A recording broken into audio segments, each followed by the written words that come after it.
Vamos a orar para iniciar la escuela dominical.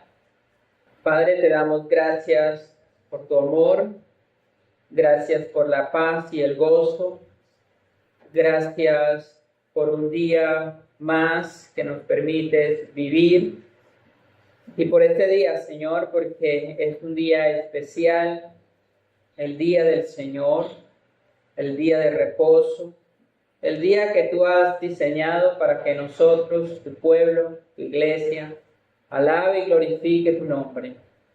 Te adoramos, te glorificamos y te exaltamos. A ti sea la gloria por los siglos de los siglos. Dirígenos, guíanos, háblanos en esta mañana. Escóndeme detrás de tu cruz. Habla tú a través de mí. Prepara la mente y el corazón de mis hermanos para que puedan estar atentos al consejo de tu palabra. En el nombre de Jesús. Amén.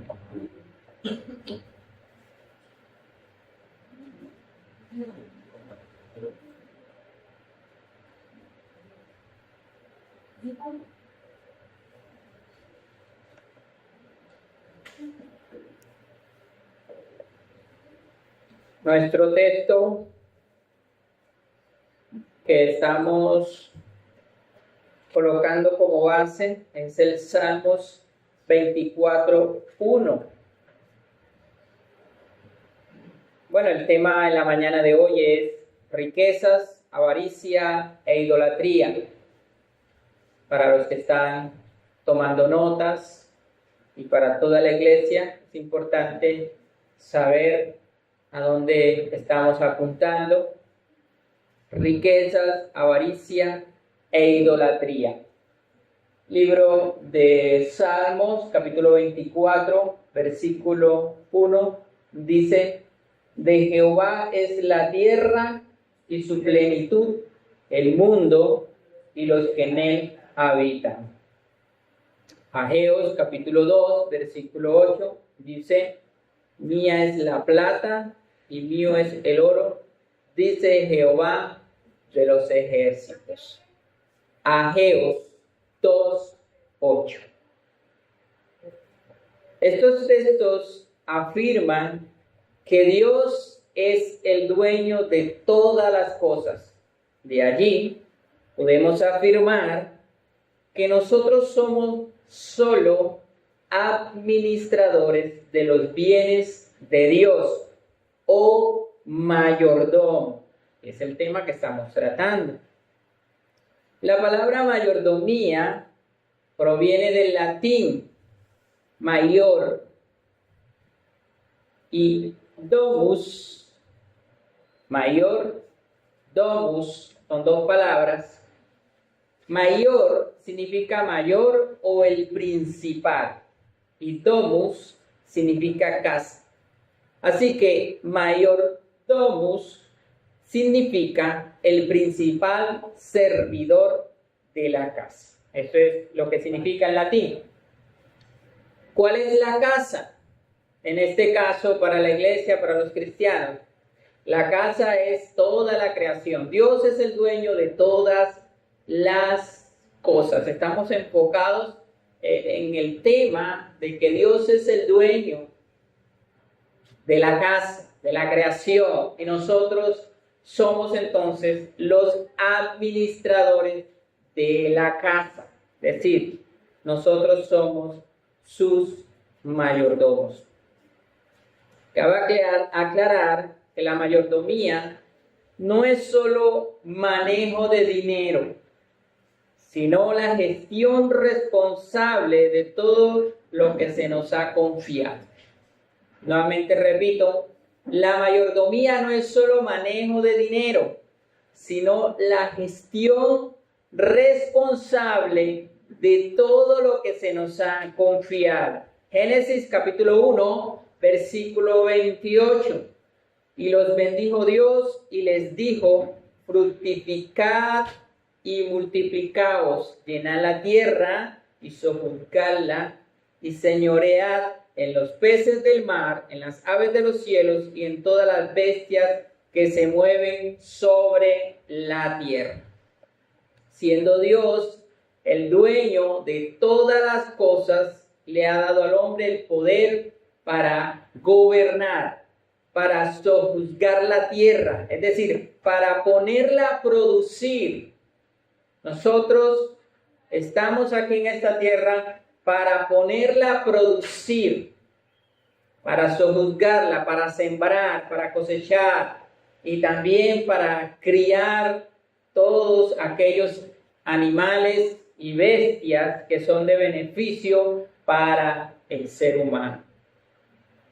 La primera pregunta que nos hacemos en esta mañana es: ¿son malas las riquezas? La segunda pregunta es: ¿puede un cristiano ser rico?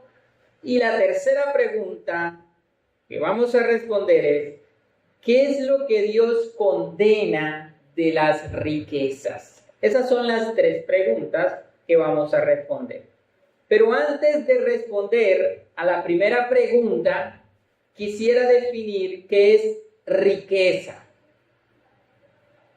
En palabras sencillas, las riquezas son las posesiones de muchos bienes materiales, bien sea propiedad, dinero, máquinas o equipos. Dicho de otra manera, la riqueza es la abundancia de recursos valiosos, los cuales se pueden dividir en dos categorías principales: tangibles, que son propiedades, autos, máquinas, oro, mercancía; bienes intangibles, dinero en cuentas bancarias, acciones y patentes. No sé si hay algún accionista aquí en esta mañana o alguno que haya creado algo y tiene una patente de un producto, de un software o de algo. Bueno, eso es algo intangible, pero es riqueza. Bueno, la pregunta que nos hacemos en esta mañana, la pregunta número 1 es: ¿son malas las riquezas? Todo esto que hemos mencionado. ¿Es malo tener una patente? ¿Es malo tener oro, tener plata, tener finca, ganado, todos estos recursos, autos? ¿Es malo tener esto? Una respuesta muy corta es no.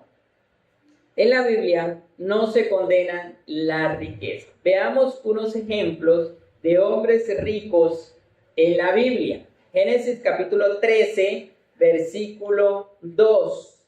Génesis capítulo 13, versículo 2. Y Abraham era riquísimo en ganado, en plata y en oro. Sí, muy bien.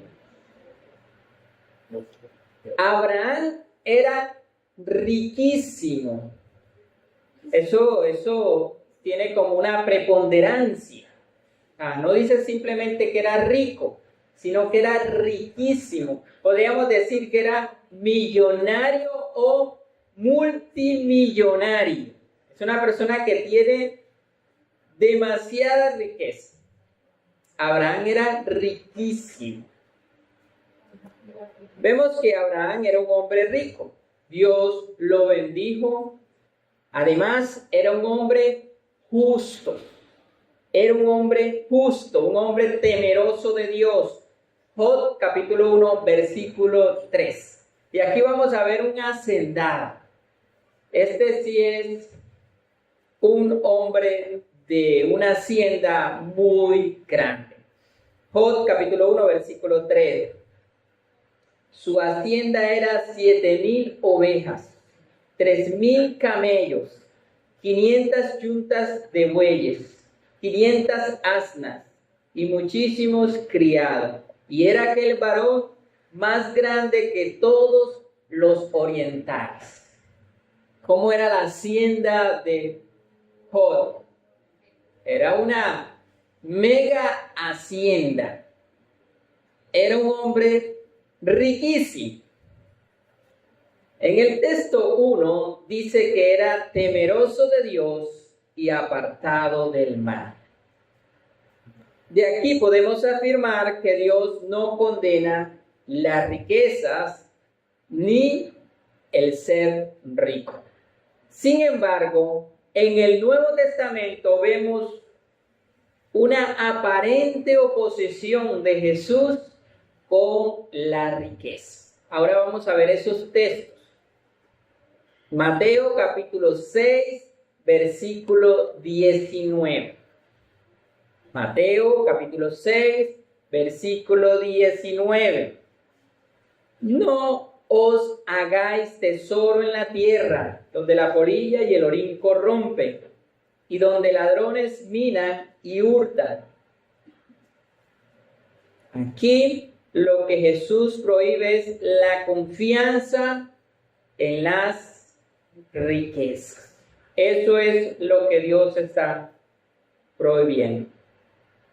En Mateo capítulo 6, versículo 24, ninguno puede servir a dos señores, porque o amará al uno, nuevamente lo leo, ninguno puede servir a dos señores, porque o aborrecerá al uno y amará al otro, o estimará al uno y menospreciará al otro. No podéis servir a Dios y a la riqueza. El mismo texto indica que un señor es Dios y el otro señor es o son las riquezas. De manera que lo que se condena en este texto es la idolatría, servir o girar nuestra vida en torno de o vivir para o vivimos para Dios o vivimos para la riqueza. Y automáticamente el servicio a uno anula el servicio al otro. O servimos a Dios o servimos a la riqueza. Es decir, o vivimos para Dios o vivimos para las riquezas. Eso es idolatría. Lo que Jesús está condenando aquí es la idolatría. Lucas capítulo 12, versículo 15. Lucas 12, 15. Les dijo, mirad y guardaos de toda avaricia, porque la vida del hombre no consiste en la abundancia de los bienes que posee. Aquí Jesús condena la avaricia, la acumulación de muchos bienes como un fin en sí. Es decir, el propósito de algunos hombres de acumular riquezas, y ese es solo su fin. No tienen un fin mayor que tener muchas riquezas. Y su vida gira en torno de la acumulación de riquezas. Eso es avaricia. Lucas 18, 22. Lucas capítulo 18, versículo 22. Jesús, oyendo esto, le dijo, aún te falta una cosa. Vende todo lo que tienes y dalo a los pobres y tendrás tesoro en el cielo. Y ven, sígueme. Entonces él, oyendo esto, se puso muy triste porque era muy rico. Al ver Jesús que se había entristecido mucho, dijo, cuán difícilmente entrar en el reino de Dios los que tienen riquezas, porque es más fácil pasar un camello por el ojo de una aguja que entrar un rico en el reino de Dios. En primer lugar, este texto enseña que perfecto solo hay uno, Dios. Y en segundo lugar enseña que ninguno puede guardar los mandamientos de Dios de manera perfecta. Este hombre confiaba en que había guardado todos los mandamientos, pero Jesús le hace entender y le hace ver que no, eso es imposible. Nadie puede guardar los mandamientos de Dios de manera perfecta y fiel. Tercero, no podemos ganar la salvación por obras. Eso lo enseña el texto. La salvación no se gana por obra. ¿Qué debo hacer para ser salvo? Él pensaba que podía hacer ciertas cosas para ser salvo. No se trata de lo que nosotros hagamos, se trata de lo que Cristo hizo. La confianza en la obra de Cristo. Cuarto, no podemos amar más las riquezas que a Dios. Y este es nuestro punto. Si nuestro corazón está en las riquezas, entonces vamos a rechazar a Dios.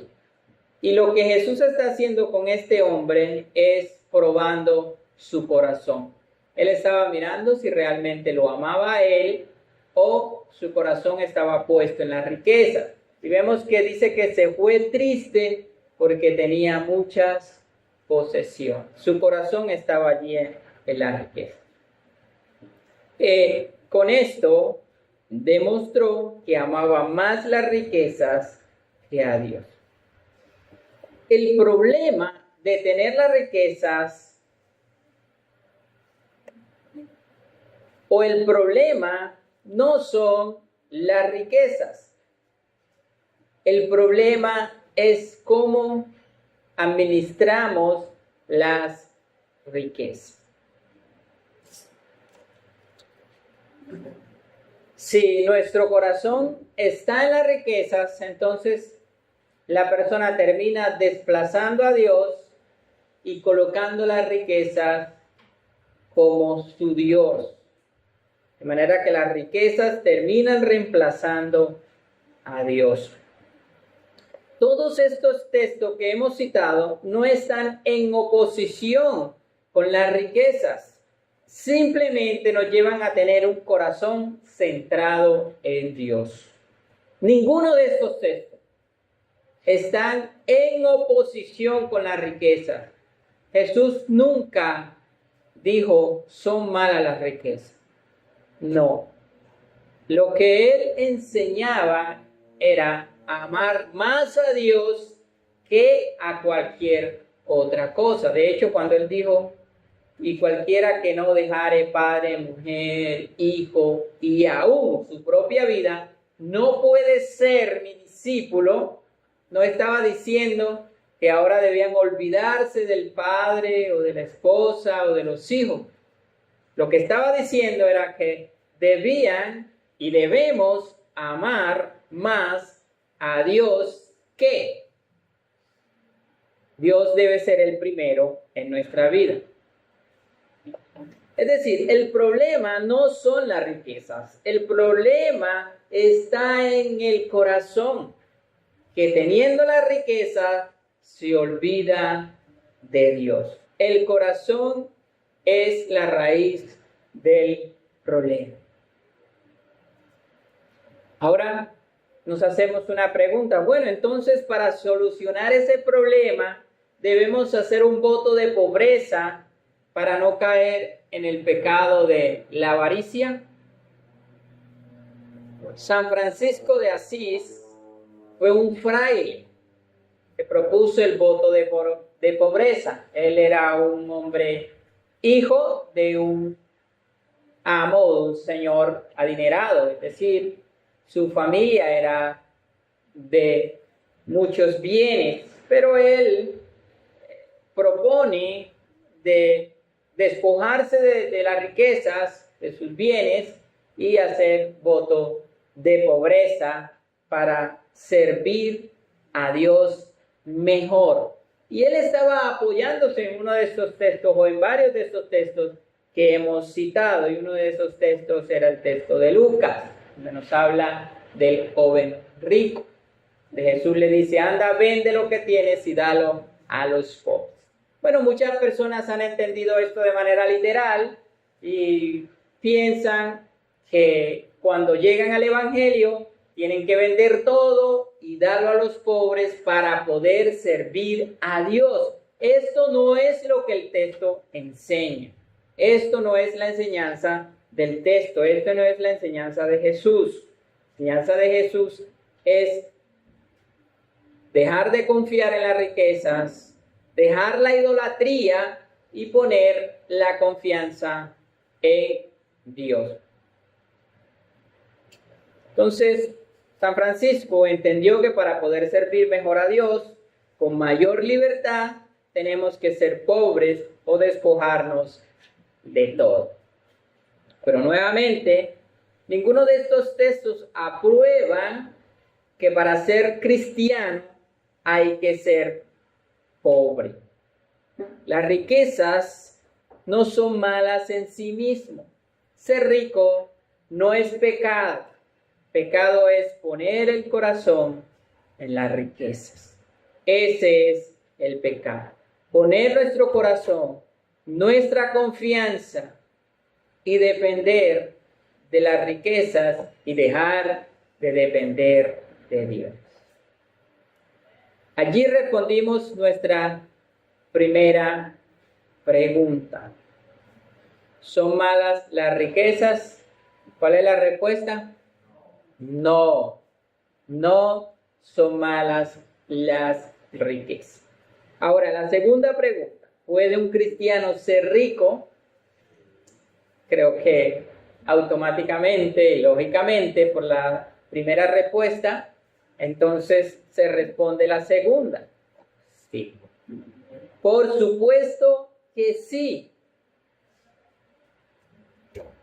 Mi hermano, si Dios te da riqueza, sirve a Dios con tu riqueza.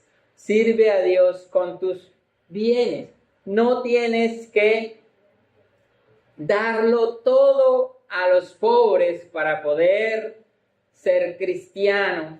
O no tienes que quedar pobre para entonces servir a Dios. Puedes servir a Dios con tus bienes, con tu riqueza. En la parábola de los talentos, el tema principal es el reino de Dios.